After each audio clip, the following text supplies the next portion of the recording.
I'm an accidental speaker. I never intended to be a speaker. There are some people who are writers who become speakers, and there are some people who are speakers who become writers. I definitely fall into category 1. In fact, when I first started to get invitations to speak, I thought, what are you people doing? Do you want me to stand at the front and read a book? Like, what am I supposed to do? But they said, no, no, no, we just want to talk to you. We want to hear your stories. So, I got up at the front of the room and talked a little bit about why I wrote my book and what I was hearing back from other parents. And it was sort of like a natural conversation. I love to speak about topics where I can bare my soul without being too icky about it. I like to tell people that you're not alone. Whatever it is you're struggling with, somebody else is struggling alongside you.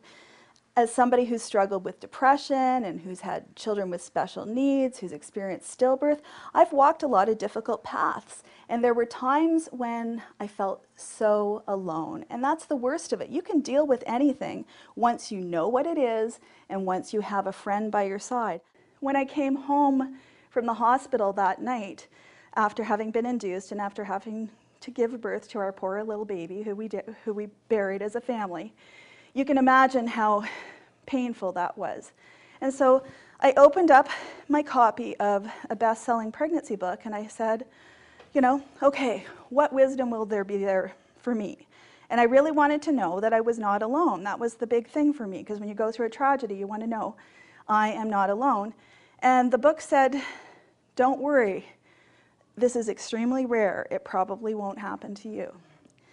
And it is not extremely rare. It happens in 1 out of 160 pregnancies, which makes it twice as common as SIDS. And I felt horribly misled. I felt like a freak of nature, and I never wanted another mother to feel that way again. For a long time, I read tons of material about parenting. And then I thought a lot about what's wrong with our world. And it's only been in the past few years that I've sort of connected the two spheres of, geez, there's a lot of things in this world that need to be fixed. And, these things seem to work to make kids healthier and happier and that kind of thing. And then I thought, what if I could combine these things in my life? What if I could talk to parents about the ways that we could work on our children and work on our families and create healthier communities and work for a better world? So you're probably wondering about this little treasure box I brought with me today. It is full of goodies that represent the fights that parents have after they have a baby.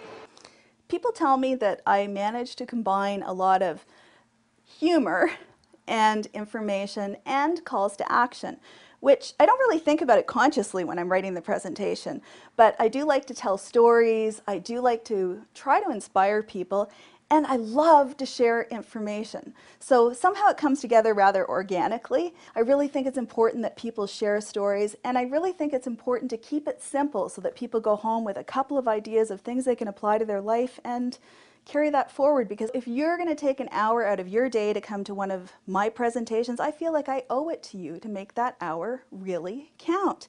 So I'm going to keep it lively, I'm going to keep it interactive, I'm going to give you at least a couple of my infamous bad jokes, and I'm going to tell you something that's going to make you think a different way about parenting. And that's why I'd like it if you'd come out to one of my presentations. Besides, we'll have fun.